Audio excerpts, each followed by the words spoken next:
C'est bon. Mhm. Bon, allons-y alors. Bonne soirée, bonsoir à tout le monde. Bonsoir. Bonsoir. Bonsoir, notre troisième séance de séminaire de cette année de l'École du réel.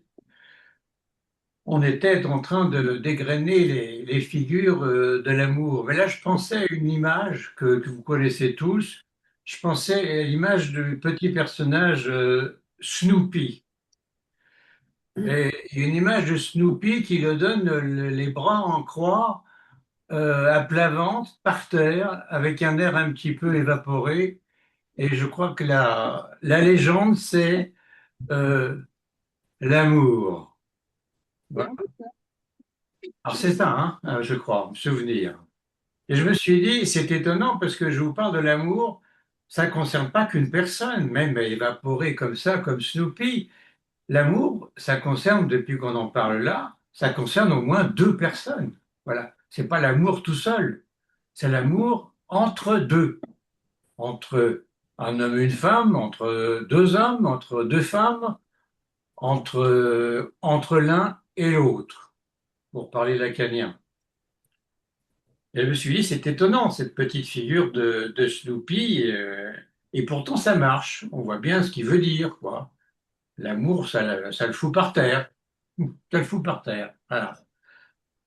Là. Alors, on va aborder ce soir d'autres figures, c'est ce que je vous ai promis la dernière fois, d'autres figures, c'est-à-dire d'autres couples, parce que ça concerne un couple, quel qu'il soit. Avec votre chien, vous formez un couple. Avec votre bengali royal aussi. Avec votre belle-mère aussi. Il n'y a pas que des couples, bon. Mais ce soir, on va aborder d'autres figures de la culture indo-européenne, occidentale, comme vous voudrez, pas la Chine. Oui, d'autres figures, et il y en a. Il y en a plein, en fait, quand on regarde de près. Il y en a plein. Par exemple, Médée et Jason, Oedipe et Jocaste, Antigone et Aimon, ou des figures plus modernes qu'on va voir ce soir également, comme Anna Karénine, Emma Bovary, voire même Lolita, etc. Donc je répète, Médée et Jason, Oedipe et Jocaste, Ouais. Antigone et Aimon, Anna Karénine, Emma Bovary, Lolita. Allons-y.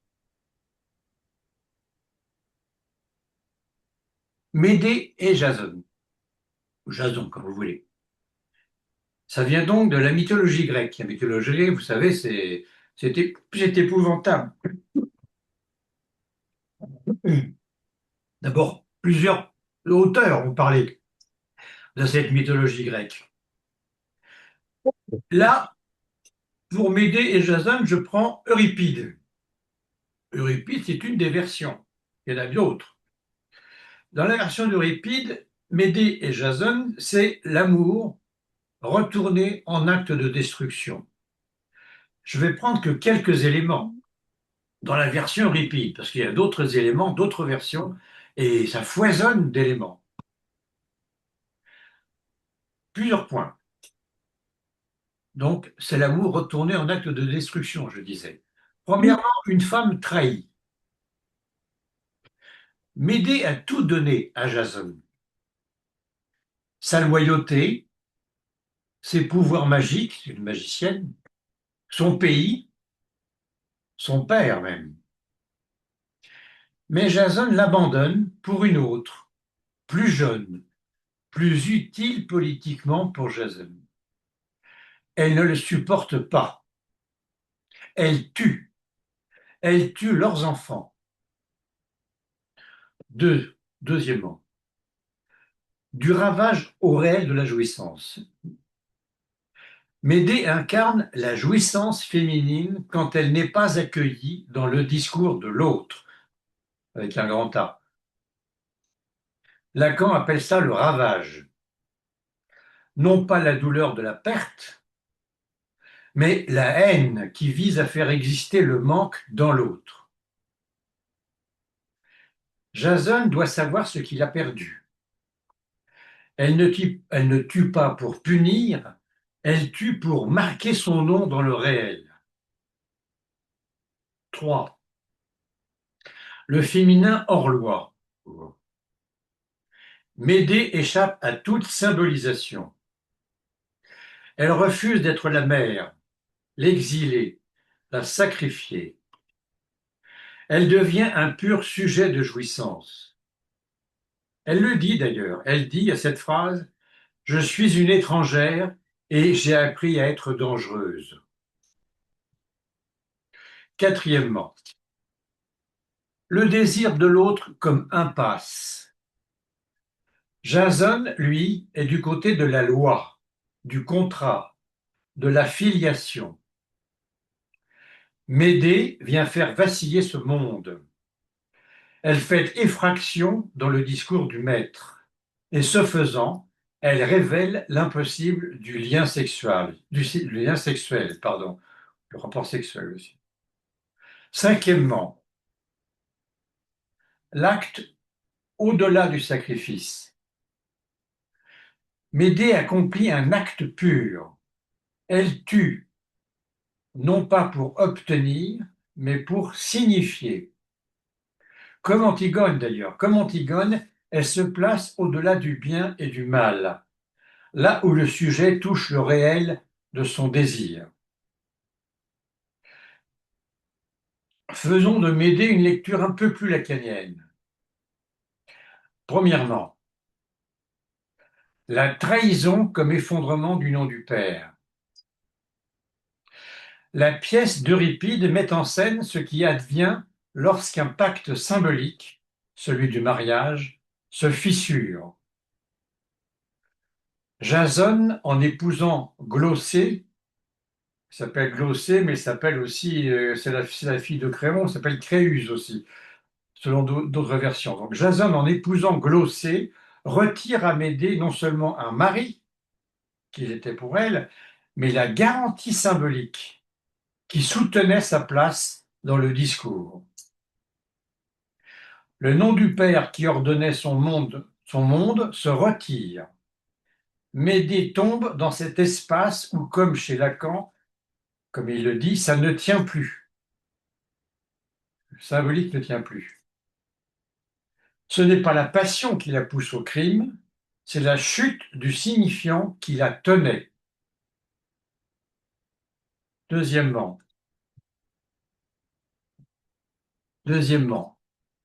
femme hors discours, l'illimité du pas-tout. Médée est une figure radicale du pas-tout. Elle n'est pas réglée par la fonction phallique. Elle ne cède en rien sur son désir. Contrairement aux femmes de la cité, elle n'est pas bordée par l'ordre social athénien. Elle est étrangère, une étrangère, sorcière, sans lieu. Dans l'expérience analytique, c'est le moment où une analysante montre qu'elle part depuis un lieu qui ne se laisse pas entièrement représenter dans l'ordre symbolique. Médée incarne cette zone. Troisièmement, le meurtre des enfants, geste contre le signifiant mère, la mère. Le meurtre n'est pas motivé par une rage aveugle. Il est un acte au sens lacanien. En tuant ses fils, ses deux fils, Médée vise ce qui, dans le lien maternel, pourrait encore l'attacher au signifiant de Jason. Elle coupe radicalement la continuité phallique de Jason, sa descendance. Mais elle coupe aussi en elle-même la possibilité d'être définie par la maternité que la cité attend. Son acte est contre la place imposée, contre la capture dans un signifiant qui la ferait exister comme mère de quelqu'un plutôt que comme sujet du désir. Quatrièmement, l'acte comme affirmation d'un désir hors loi. Chez Lacan, l'acte véritable se repère au fait qu'il modifie le sujet après coup. Médée, après l'acte, n'est plus femme de Jason, ni mère au sens social. Elle devient un sujet qui n'existe que de son acte même, d'un désir qui ne se déduit plus d'aucune place symbolique. C'est ce qui la rend si terrifiante. Elle n'incarne plus aucune des coordonnées imaginaires accessibles à la communauté. Cinquièmement, le char du soleil, sorti du symbolique. Vous savez qu'elle s'en va sur le char d'Hélios, le char du soleil. La fin, Médée emportée dans le char d'Hélios, symbolise une sortie de la scène humaine, une élévation hors du champ où les signifiants ordonnent les places. Elle n'est plus dans l'ordre du langage partagé. Elle rejoint un registre quasi divin, celui d'un au-delà du bien et du mal, que Lacan nomme parfois jouissance autre. Sixièmement, le couple Jason-Médée, désaccord radical des régimes de jouissance. Jason est un homme de la loi de la cité, du calcul, de l'intérêt.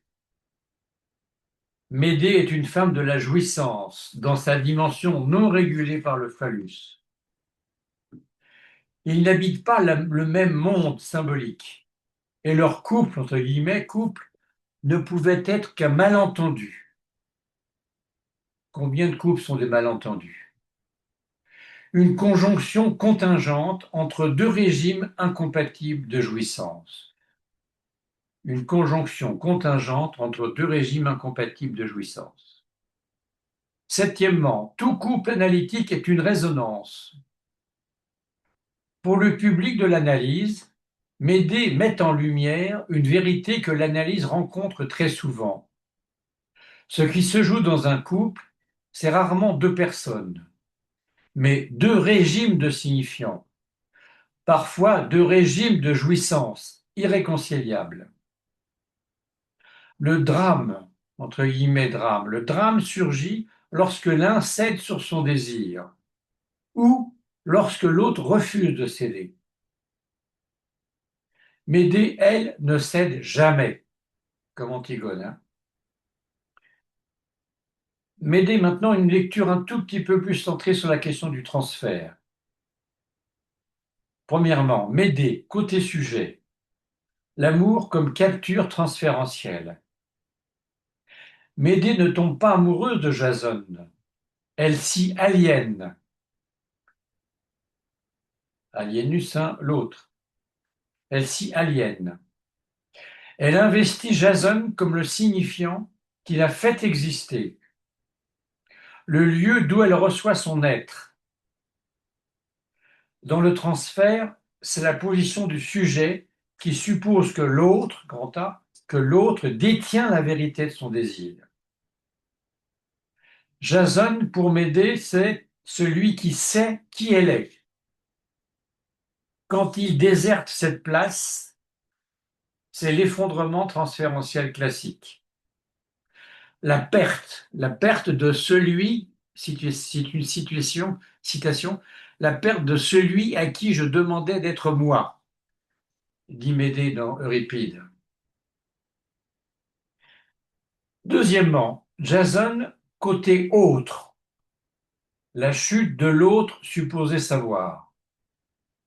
En trahissant Médée, la laissant, en l'abandonnant, en allant se marier avec l'autre, là, la jeune, en trahissant Médée, Jason ne commet pas seulement une faute conjugale, il se retire de la place où elle l'avait mis.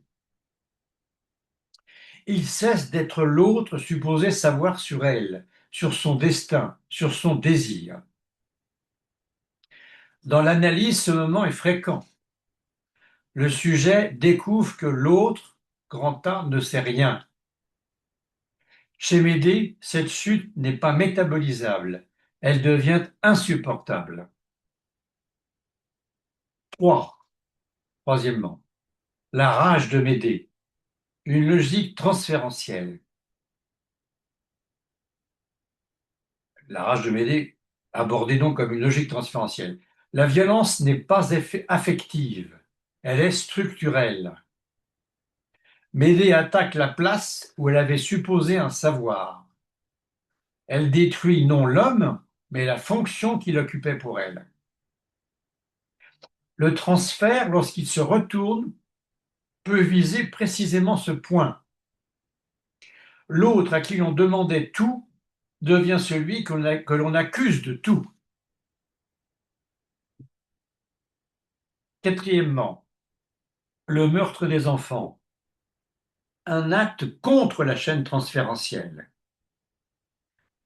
Les enfants sont les seuls signifiants qui relient encore Médée à Jason.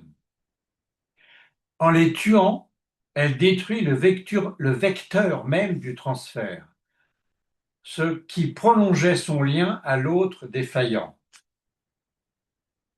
Dans le registre analytique, c'est le moment où le sujet veut couper tout fil symbolique qui pourrait le reconduire vers celui dont il s'était fait dépendant. Le meurtre est l'équivalent mythique d'une forclusion de la place de l'autre. Cinquièmement, enfin, le char du soleil, par lequel se termine le récit, le char d'Hélios, le char du soleil sorti du champ transférentiel.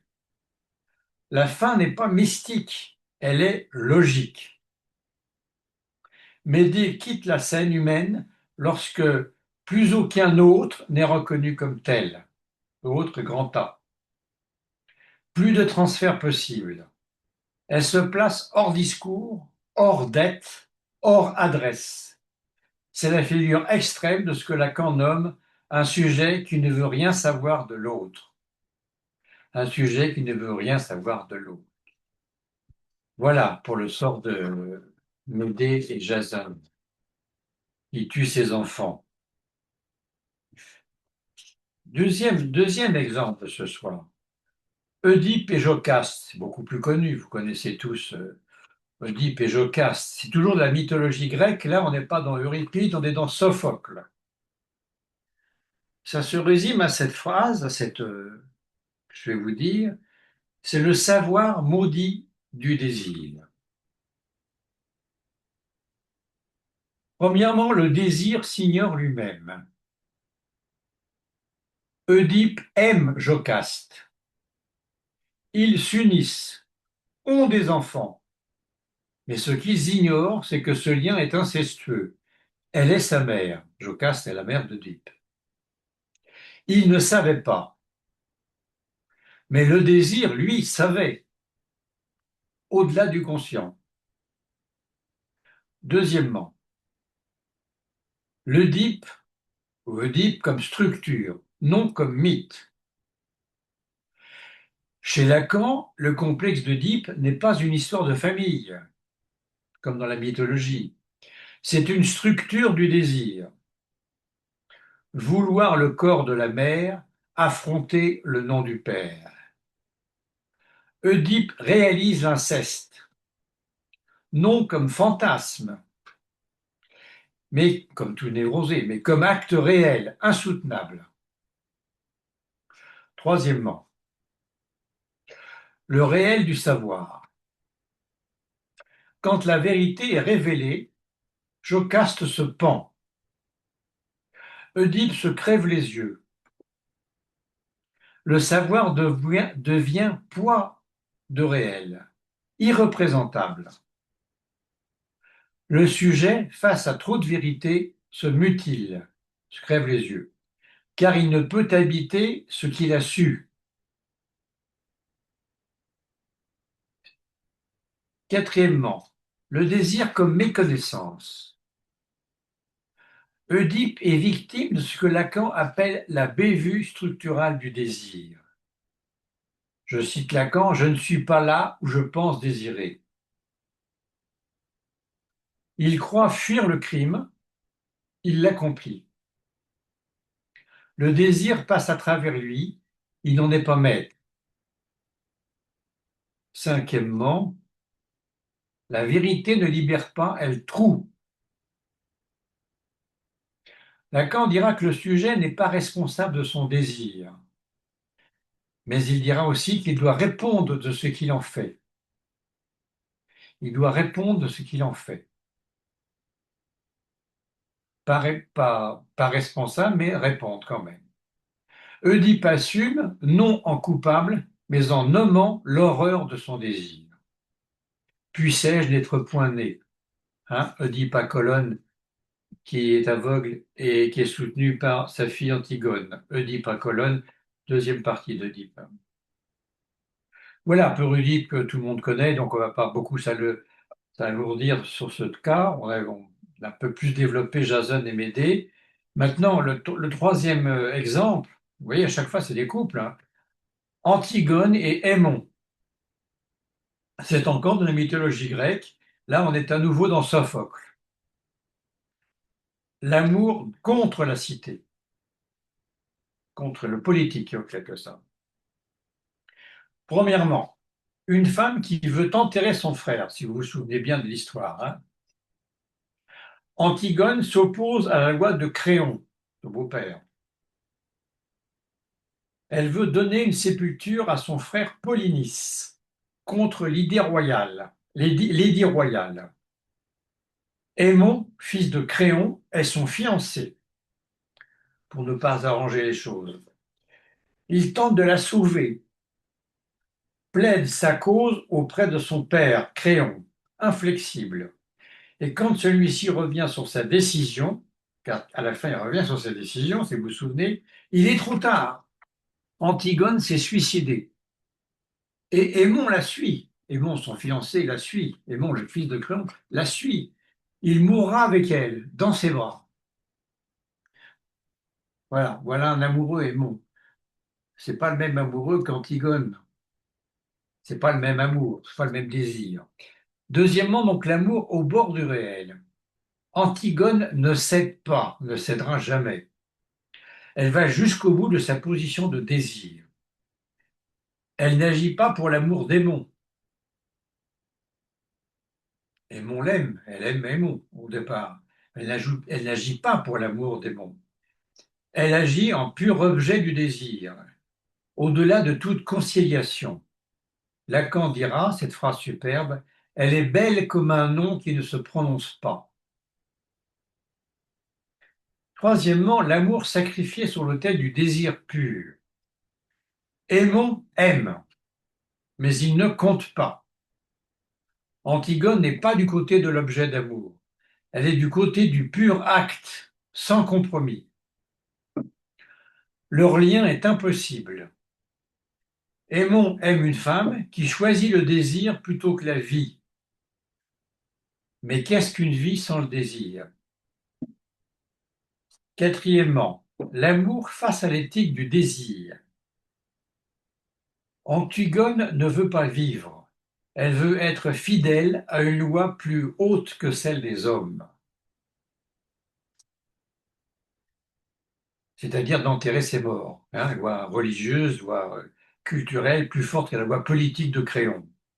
L'amour ici ne peut qu'échouer face à la radicalité du désir éthique. Cinquièmement, la mort comme seule issue. L'amour démon ne sauve pas. Il suit Antigone dans la mort. C'est le prix de l'amour confronté à la souveraineté du désir féminin, là où aucune dialectique n'est possible. Voilà pour cette chère Antigone. Venons-en maintenant à un personnage beaucoup plus moderne, sortons de la mythologie grecque, et allons voir du côté russe, romantique russe, de Léon Tolstoï, le roman qui s'appelle donc Anna Karénine, que j'ai résumé par le ravage du désir romantique. Anna Karénine, 1877, la parution du roman. Donc, presque fin du XIXe siècle.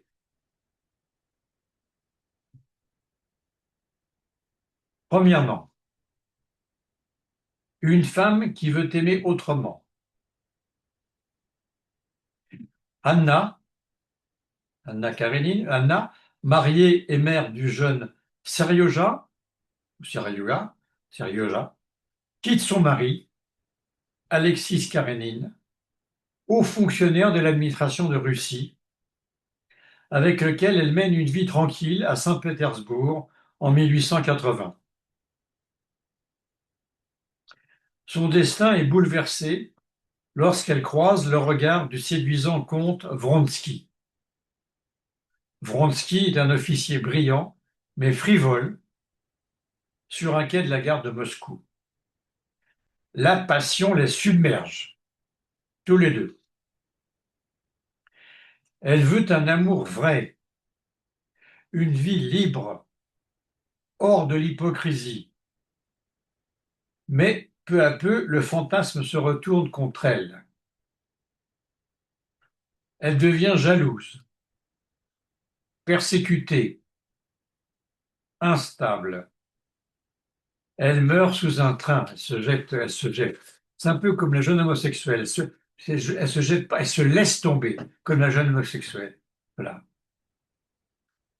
Elle se laisse tomber et se fait écraser par le train. Deuxièmement, le féminin ravagé par l'attente d'un autre absolu. Un autre absolu. Anna attend de Vronsky qu'il comble son vide, qu'il lui prouve qu'elle est aimable, qu'elle est aimée. Elle devient dévorée par la demande. Lacan appelle cela aussi le ravage, quand l'amour devient exigence mortelle. 3. Le désir comme mirage. Anna ne veut pas simplement jouir, elle veut que son amour soit reconnu, glorieux, tragique. Elle attend un sens que le réel ne lui donne pas. Vronsky, frivole, Vronsky s'éloigne. Elle s'effondre. 4. Le passage à l'acte comme cri du manque. Anna ne supporte pas l'absence, ni la trahison qu'elle fantasme. Elle meurt non de désespoir, mais de ce que l'autre ne répond pas, l'autre grand A, l'autre ne répond pas. C'est le réel de l'autre barré. Il ne dit rien, il ne garantit rien. Cinquièmement, une passion sans sujet. Anna se perd dans son propre scénario. Elle ne parle plus, elle agit. Elle sombre progressivement dans une paranoïa totale, car elle a l'impression de perdre l'amour de Vronsky. Quand on regarde le roman de près, c'est pas vrai. Vronsky continue à l'aimer, mais il est frivole, il va donc coucher ailleurs. Mais il n'est pas ce qu'elle dit, en quelque sorte. Elle a l'impression de perdre l'amour de Vronsky. Je cite une phrase là de George Sand. Il n'est qu'un bonheur au monde, c'est l'amour. Tout le reste n'est rien, disait donc George Sand. Alors Anna Karénine ne se suicide pas, elle se laisse tomber. Elle se laisse tomber d'un train comme une lettre morte, hors sens. C'est donc bien un passage à l'acte, comme la jeune homosexuelle du cas de Freud. C'est un passage à l'acte. Elle aurait voulu que Vronsky lui dise « Tu es l'unique. Tu es l'unique pour moi. » Ce n'est pas le cas. Ce n'est pas arrivé. Elle en meurt. Voilà pour Anna Karénine. Autre cas maintenant, du roman, romantique. Emma Bovary. Emma Bovary, du français donc, romancier français, Gustave Flaubert. L'édition est datée de 1857, milieu du XIXe siècle. C'est en plein romantisme que j'ai sous-titré l'amour comme fiction toxique. Premièrement, une femme nourrie de romans, donc nourrie de rêves, d'imaginaire. Emma attend de la vie un amour, comme dans les livres, comme dans les romans. Elle épouse Charles Bovary, terne, médiocre. Elle rêve d'autre chose. Elle fantasme. Elle s'ennuie, trompe, s'endette, meurt. Deuxièmement, le désir comme effet de dispute. Lacan dirait Emma est parlée par le discours de l'amour. Elle ne désire pas un homme, elle désire le fantasme de l'amour. Elle est victime de l'autre grand A, de ses romans, de ses images, de ses illusions. 3. L'amour comme méprise. Emma croit aimer. Elle aime ce qu'elle croit qu'aimer veut dire. Elle aime ce qu'elle croit qu'aimer veut dire. Elle confond désir et fiction. Son drame n'est pas moral, il est structurel si vous voulez. Elle est en trop dans son propre fantasme. Elle est en trop dans son propre fantasme. Quatrièmement, le réel ne suit pas. Les hommes qu'elle choisit, Rodolphe, puis Léon, ne sont que des supports de projection. Aucun ne répond au fantasme. Elle consomme, s'endette, s'épuise. Elle touche au réel du manque. Cinquièmement, le suicide comme échec du signifiant. Elle se tue, en effet, non par désespoir, mais parce que rien ne parle plus pour elle. Le langage est effondré. Il ne reste que le silence du réel. Bien sûr, tout reposait sous les romans. Voilà pour cette pauvre Emma. Maintenant, un roman beaucoup plus moderne, de 1955, de Vladimir Nabokov, le fameux roman dont on a tiré un film qui est exactement le contraire de ce que dit le roman. Le roman dit que l'auteur exagère et pervers, et le film plus excitant fait de Lolita une petite nymphette qui séduit l'adulte. C'est pas ça. Dans le roman, aller au roman, c'est l'inverse du film. Donc, j'ai résumé ça par le fantasme incestueux et la loi du non. Celui qui raconte l'histoire s'appelle Humbert Humbert, si vous vous souvenez, pour ceux qui l'ont lu. Premièrement, Humbert, le narrateur, aime une enfant. Mais ce n'est pas Lolita qu'il aime. C'est une image, une fixité, en fait un fantasme,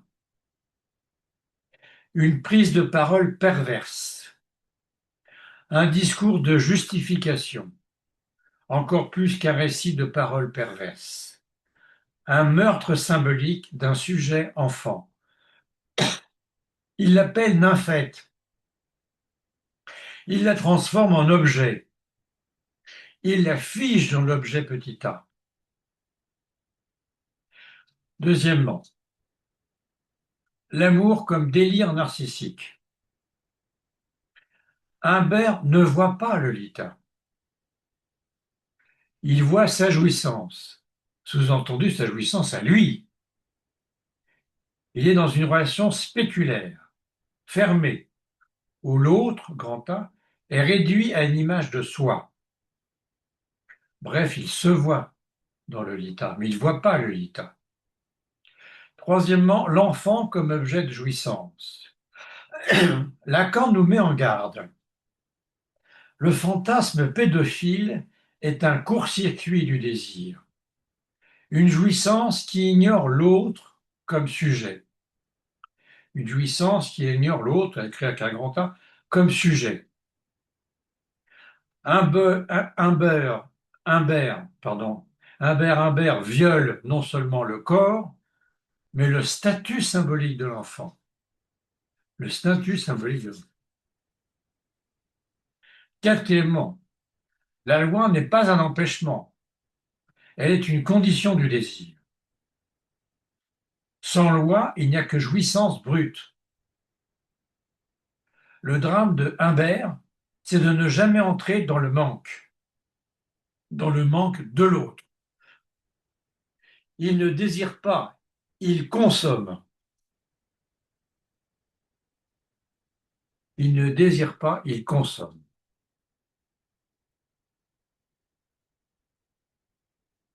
Combien d'exemples dans la psychanalyse si vous faites appel à la clinique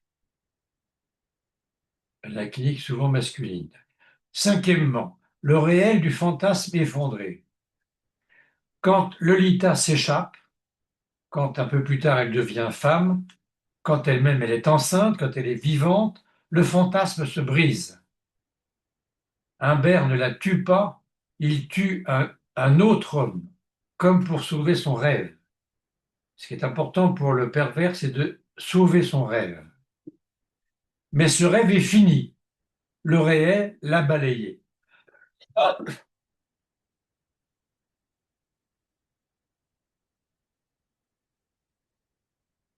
Maintenant, abordons Socrate et Alcibiade, donc un couple homosexuel, comme on avait abordé Patrocle et Achille dans la guerre de Troie.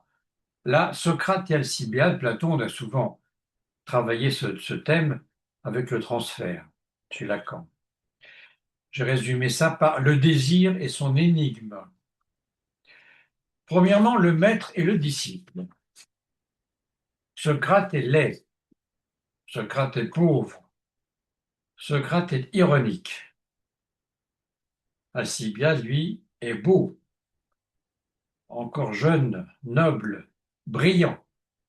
Tous les opposent, sauf une chose, le désir. Dans Le Banquet, Alcibiade confesse publiquement son amour pour Socrate, si vous vous souvenez. À la fin du banquet, il arrive à Vinée, Alcibiade, il raconte comment il désire Socrate.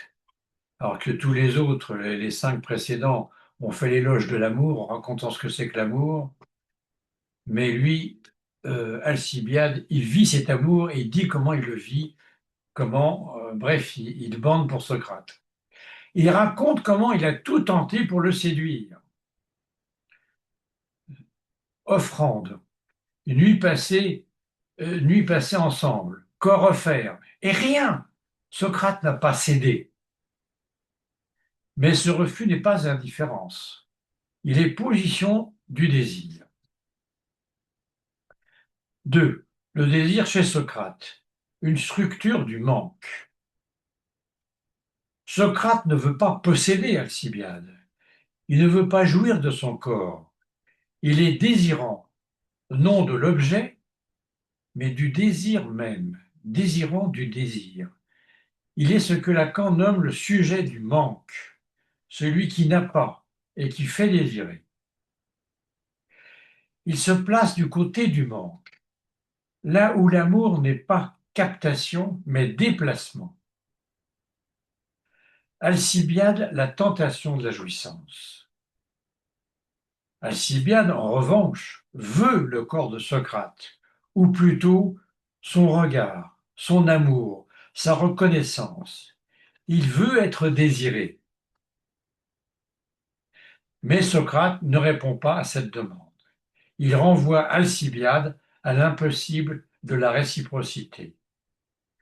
Le jeune homme s'humilie, se perd, s'exaspère, car l'autre ne jouit pas. Lacan dirait qu'Alcibiade n'est pas sujet, mais objet. Il veut être l'objet du désir de Socrate et n'y parvient pas. Quatrièmement, l'amour comme transfert. Socrate incarne la figure du maître analyste. Il est plus précisément, comme va l'appeler Lacan, dans le transfert, le précurseur de l'analyste. Il soutient la demande sans jamais la satisfaire. Il laisse apparaître à travers son silence, son ironie, sa rigueur, le vide au cœur du désir. Il fait d'Alcibiade un sujet divisé, non plus seulement un beau corps, mais un être parlant, pris dans l'énigme de son propre désir. Lacan disait: l'amour, c'est offrir à l'autre ce qu'on n'a pas. Socrate n'a rien à offrir, si ce n'est l'absence même de réponse. Cinquièmement, le réel du non-rapport. Socrate et Alcibiade incarnent l'impossible du rapport sexuel, tel que Lacan le formule. L'un veut le désir, l'autre veut l'objet. L'un soutient le manque, l'autre veut le combler. Leur rencontre échoue, mais cet échec fonde le lien. C'est le transfert dans toute sa puissance. Conclusion. Socrate ne veut pas Alcibiade. Il veut qu'Alcibiade désire autrement, non en s'identifiant à l'objet aimé, mais en devenant cause de son propre désir. C'est cela enseigner, mais c'est cela aussi aimer, au bord du réel, sans garantie, à ses risques et périls. Voilà, ce n'est donc pas trop dire que de parler de la puissance ravageante de l'amour. Alors, l'amour, c'est radicalement toute l'aventure de la psychanalyse. Rien d'autre? Non, à peu près rien d'autre. Les concepts, la technique, tout ce que vous voudrez qui parle de la psychanalyse ne sont pas, à mes yeux, de la même importance. Elle est quasi révolutionnaire à propos de ce qu'elle fait de l'amour, la psychanalyse. L'amour en est foncièrement l'essentiel, car la psychanalyse est une cure de l'amour. On y reviendra, une cure de l'amour. Le poète, comme à son habitude, avait tout dit de l'amour.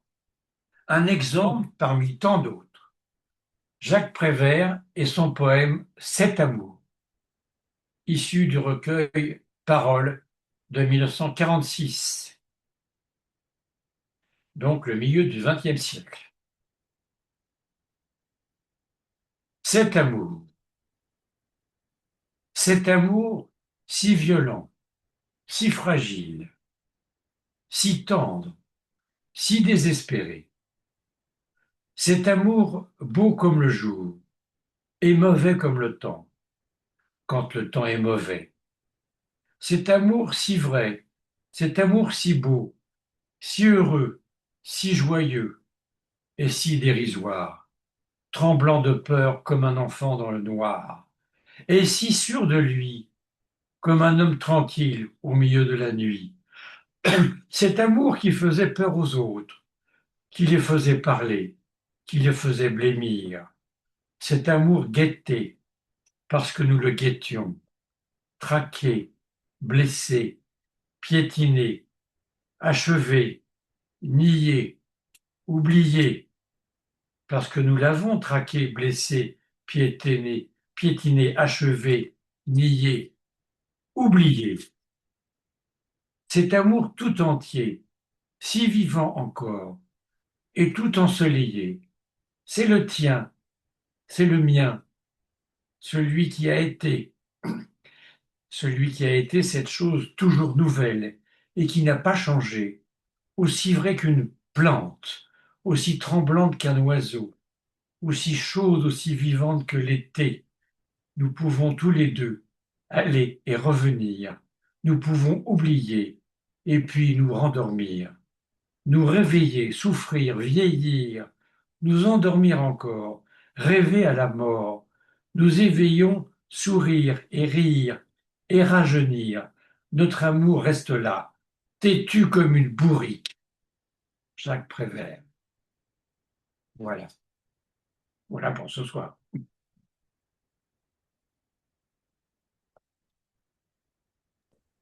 Merci. Merci à vous. Donc, alors, je comprends pas, Snoopy, où est son autre? Où est l'autre de l'amour? C'est pas tout seul. À qui pensait Snoopy?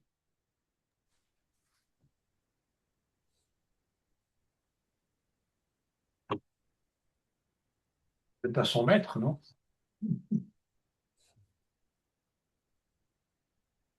voyez, ça n'arrête pas. Toute l'histoire de la culture, ça n'arrête pas. Ça n'arrête pas. Ils sont deux. Ils sont deux. Deux hommes, deux femmes. Deux femmes, on n'a pas encore vu, mais deux hommes, un homme, une femme.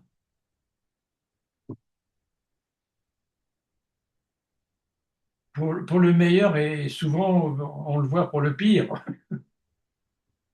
Jusqu'à l'assassinat, jusqu'à la mort, jusqu'à se laisser tomber, jusqu'à se suicider. Alors on pourrait multiplier, là j'ai un petit peu, ça fait 3 séances que je vous bassine avec ça, on va passer à la psychanalyse avec Freud et tout ça après. Mais on pourrait multiplier les exemples littéraires, philosophiques, littéraires, mythologiques. On pourrait avec les exemples au cinéma, l'exemple de la poésie. Le monde humain, c'est l'amour. Et de quoi voulez-vous que la psychanalyse parle? Pas de devenir une psychothérapie scientifique, validée scientifiquement, une par l'évidence base médecine. Elle ne peut avoir affaire qu'à l'amour. Donc effectivement, c'est pas scientifique. Ça carbure au transfert.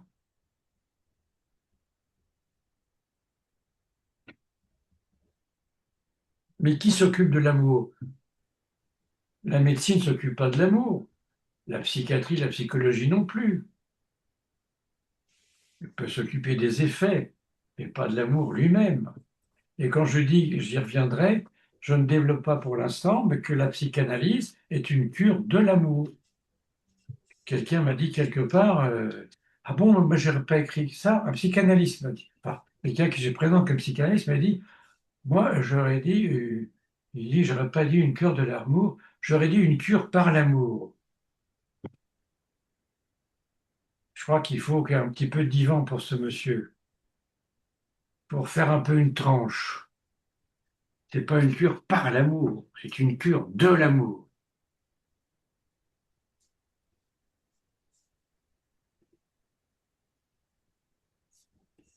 Lacan disait quand on est fou, quand on est malade, quand on est amoureux, on est fou.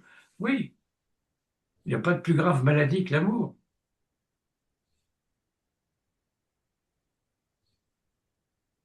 Mais je continue à parler, c'est à vous de parler.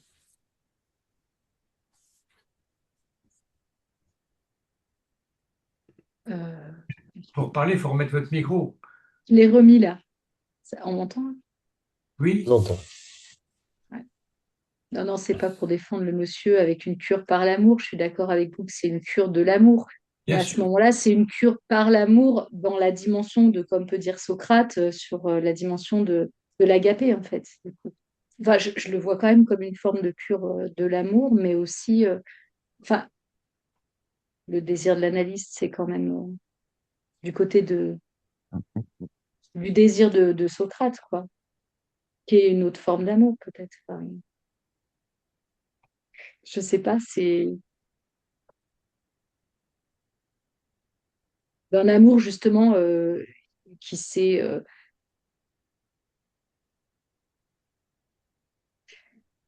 enfin, je sais pas comment dire, épuré en tout cas, du fait de, de la compréhension du transfert, mais d'un amour qui est, oui, qui est du côté de Socrate, qui est du côté de comme c'est dans le transfert de ce désir, en fait. C'est une autre forme d'amour, non? Enfin, Ah, je vous écoute. Si Freud parle de cure, et si en termes modernes, la cure de l'amour parle bien de tout cure, on ne parle pas de tout care, par exemple. Et Oui, c'est mais quand votre collègue vous parle de cure par l'amour, ouais. pas, enfin, supporter le transfert, quoi. Supporter le transfert, mais pour en arriver à un dégagement à la manière de Socrate,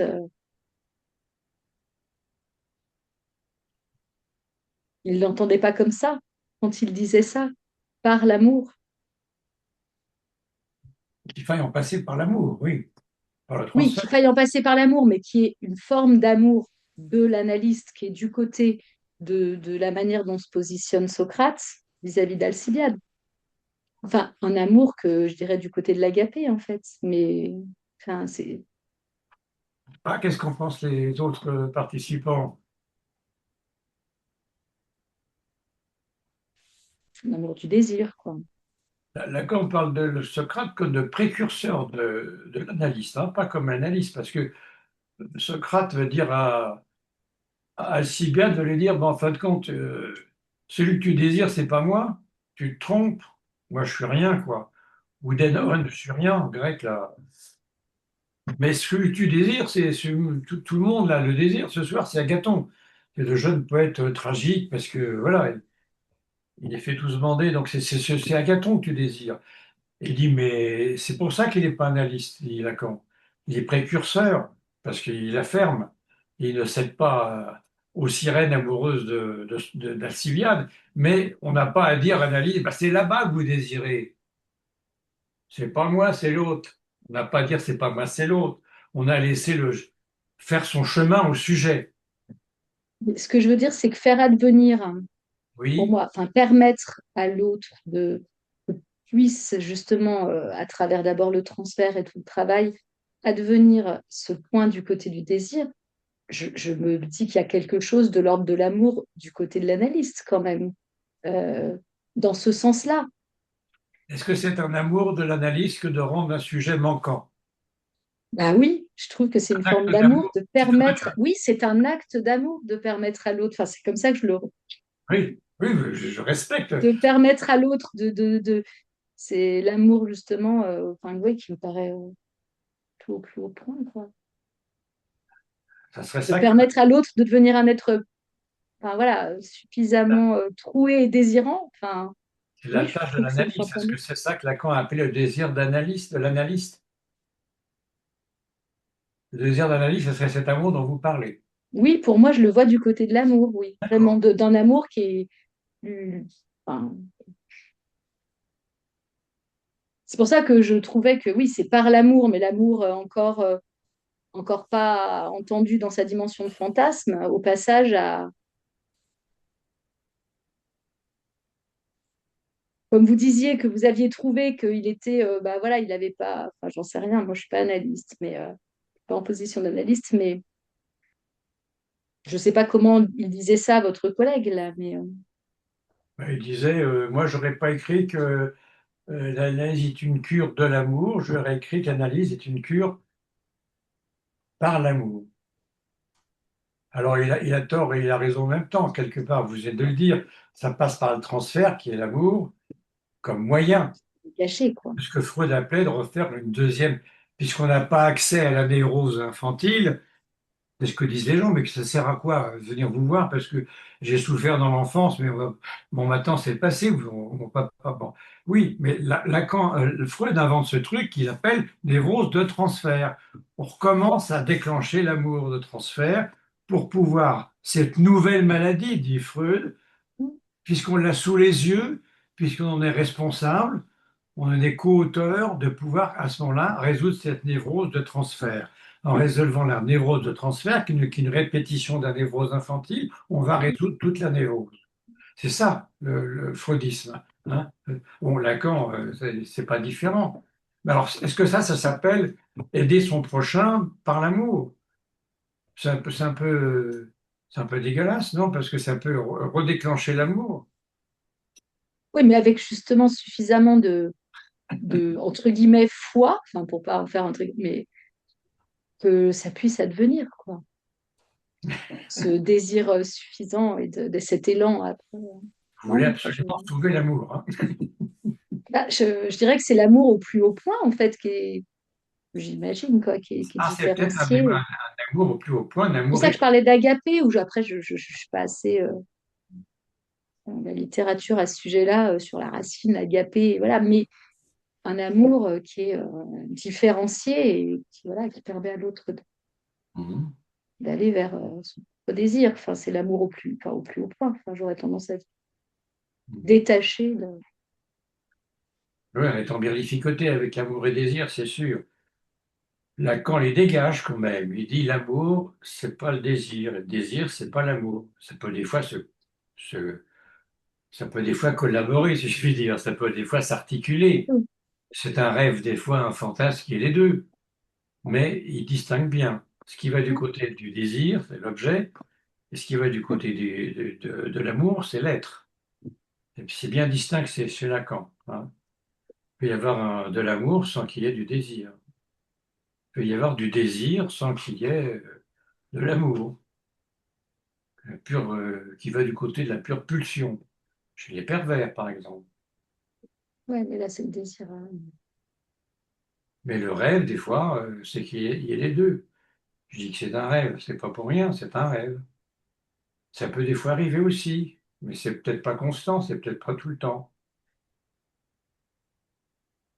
Alors, chez les Grecs, là, au moment de Socrate, moi j'ai appelé ça, mais j'ai trouvé le terme chez Lacan, c'est un désir-amour, c'est mélangé, il n'y a pas de distinction. Il n'y a pas 20 siècles qui ont suivi, 20 siècles de culture chrétienne, judéo-chrétienne si on veut.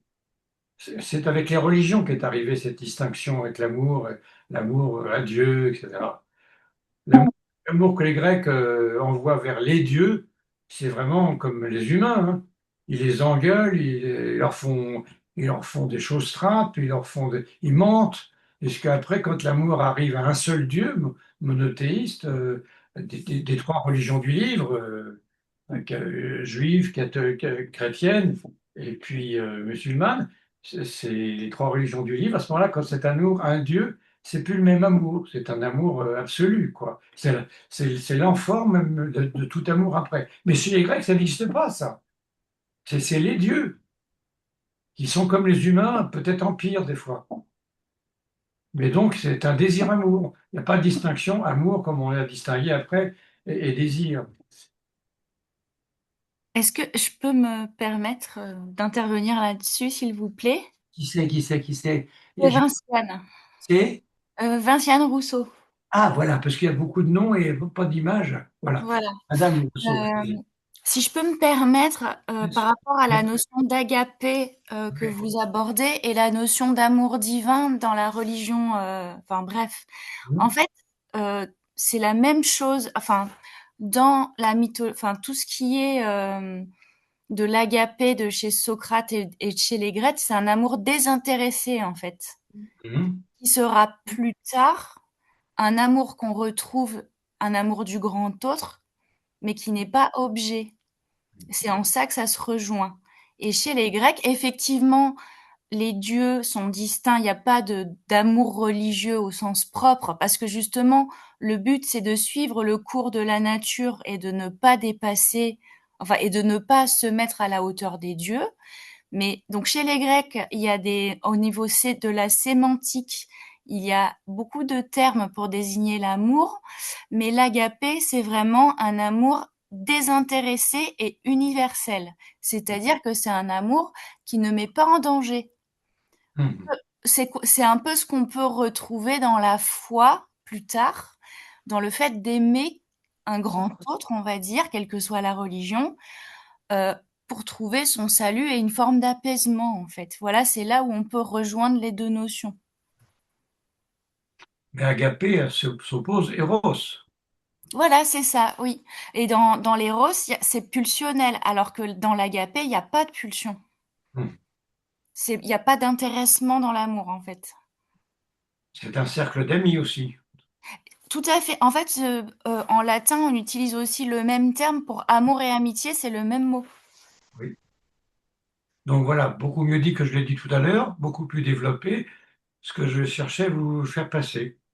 Mais oui, mais vous avez raison. En tout cas, pour en revenir par rapport à l'Oedipe, je voulais faire le lien avec une séance précédente dans le fait de l'Oedipe et de la crevaison des yeux. Il y a l'amour du savoir aussi. Oui, C'est-à-dire qu'en grec, oida, ça veut dire je sais et j'en sais trop et c'est le rapport à la connaissance. oui, Donc on peut faire le lien avec l'amour de la connaissance que vous nous avez présenté dans les premières séances. Enfin ça, je voulais vous juste le bien, relever. tout à fait. Le type se crève les yeux parce qu'il en sait trop. Voilà, parce qu'il y a l'hubris. En fait, l'hubris, c'est vraiment l'orgueil et la vérité est trop, est beaucoup trop et surtout, elle est orgueilleuse en fait. Mm. Il s'est pas contenté d'une connaissance sans. Mm. Voilà. Le poème à la fin de Prévert, on le doit, parce que je ne le dira pas, on le doit à Madame Samira Tajik, membre de l'école, qui a attiré l'attention des membres de l'école sur ce poème, à un certain moment dans la boucle qui réunit les membres de l'école. Donc voilà, elle ne le dira pas, moi je le dis. C'est un superbe poème et qui arrive bien, bien à propos sur cette question de l'amour.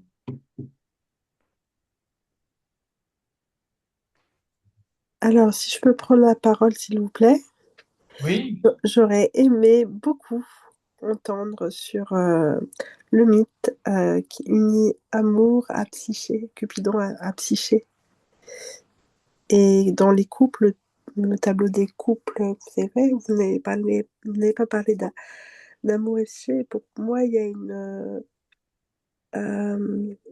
il y a une méta-analyse à faire avec amour et psyché, puisqu'on fait un séminaire sur l'amour. Cupidon est le dieu de l'amour, et psyché, on voit à l'âme. Voilà. j'ai pas bien compris ce que vous disiez parce que ça passe mal le son, en tous les cas dans mon ordinateur. Mais quelque chose qui concerne l'Antiquité, où on a une spécialiste là, qui va vous répondre. Madame Rousseau, D'accord. vous avez mieux compris ce qu'elle disait, Madame Déborah, Déborah comment? Oui. Déborah Guerre. Oui, Déborah Guerre, effectivement. Vous pouvez Alors, peut-être lui répondre. alors, moi, je vous invite pour ça. Il y a un poème dans les Métamorphoses d'Ovide sur Cupidon et Psyché, en fait, qui décrit en fait je- honnêtement, la brûle pourpoint, je peux pas vous en parler, mais je vous renvoie à cette référence-là dans les Métamorphoses d'Ovide, Cupidon et Psyché, Oui, où il y a quand même où Cupidon se retrouve justement en défaut, enfin et en difficulté par rapport à l'amour qu'il éprouve pour Psyché. Mais je veux pas dire de bêtises, mais je vous renvoie à ce texte-là qui est déjà qui est très beau et il y qui a est un très bien. tableau, un superbe tableau, Cupidon et Psyché Oui, aussi. oui, mais et vraiment dans le texte, c'est le poète Ovide, hein, c'est un poète du 1er siècle avant, avant Jésus-Christ. Et vraiment, vous pouvez lire le texte, c'est vraiment un très beau texte, Cupidon et Psyché. Mhm. C'est exact. C'est un très beau tableau aussi. C'est un très beau, il y en a eu beaucoup, et des sculptures aussi, hein. Oui. Lacan a commenté le tableau. Ah oui. Très bien. Merci. Je crois qu'il y a la sculpture au Louvre, Psyché, ranimée par le baiser Ça. de l'amour. Oui, ranimé par le Merci. baiser.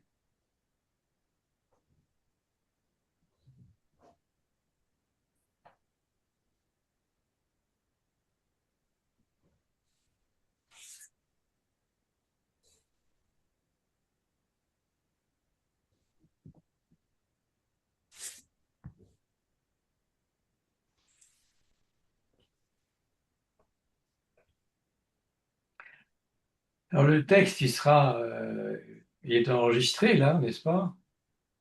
Enfin, la conférence, la leçon, je ne sais pas comment vous appelez ça, elle est enregistrée, mais je vais aussi envoyer le texte, comme pour les deux premières séances, envoyer Qui seront mis sur le site, oui. Voilà, qui sera comme les deux premières séances qui, je crois, ne sont pas encore, mais vont arriver. La troisième séance de ce soir, mes notes, exactement, mes notes comme elles sont, je les enverrai et vous pourrez également les télécharger si vous le souhaitez. Comme ça, vous aurez la séance parlée et écrit pour revenir sur l'écrit. C'est pas pareil, hein, parler à l'écrit, ça permet de travailler différemment. Et je ferai comme ça jusqu'à la 8e séance. Des questions, des remarques, parce qu'il va falloir arrêter. Ça m'a fait penser, juste de réentendre l'histoire de Cupidon et Psyché, là.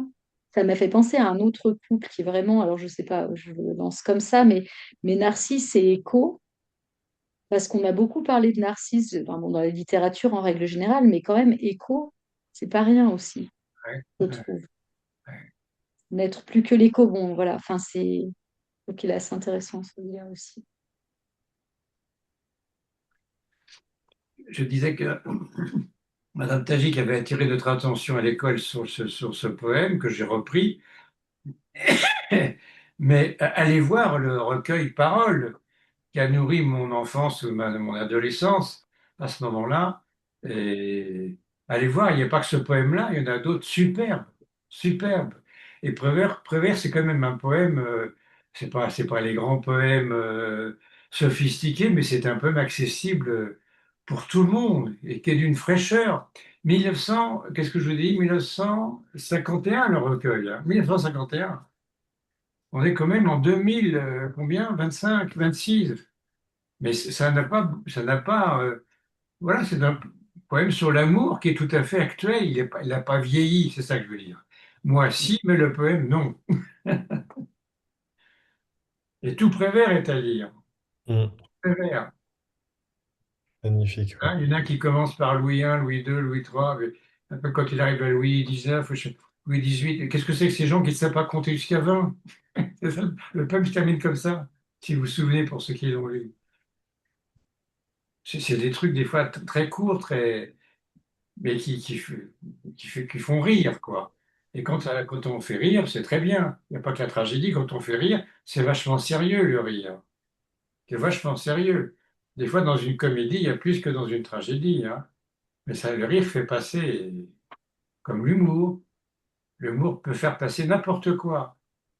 L'humour. C'est le type dans Freud qui dit on va le pendre. C'est lundi matin, on va le pendre. On lui dit, vous n'avez rien à dire, rien à demander, voilà, c'est. Elle dit, ah si, si, quel jour on est? Ben, le bourreau, il dit, bah, on est lundi. Et le supplicié, futur supplicié, dans quelques secondes, il va dire, oh zut alors, une semaine qui commence mal. Ah, c'est dans Freud. Ben, l'humour, ça fait passer un tas de choses. Des choses très sérieuses et des fois dramatiques. Ouais. L'humour sur soi-même, bien sûr, hein, aussi, hein. Voilà, chers amis, si je puis me permettre cette expression. On va peut-être s'arrêter. Merci beaucoup en tous les cas. Merci beaucoup. D'accord. La prochaine fois, c'est février. Combien, le numéro? On va voir ça. Euh, 5 février. 5 février. Mm. Là, on est le 8 janvier. Oui, c'est dans moins d'un mois, hein. Mm. Très bien. Eh bien, bonne fin de soirée. Merci. beaucoup. Merci, au revoir. beaucoup. Bonne fin de Au Au soirée. revoir. revoir, bonne soirée. Au revoir. Merci beaucoup. Au revoir. Merci à votre présence.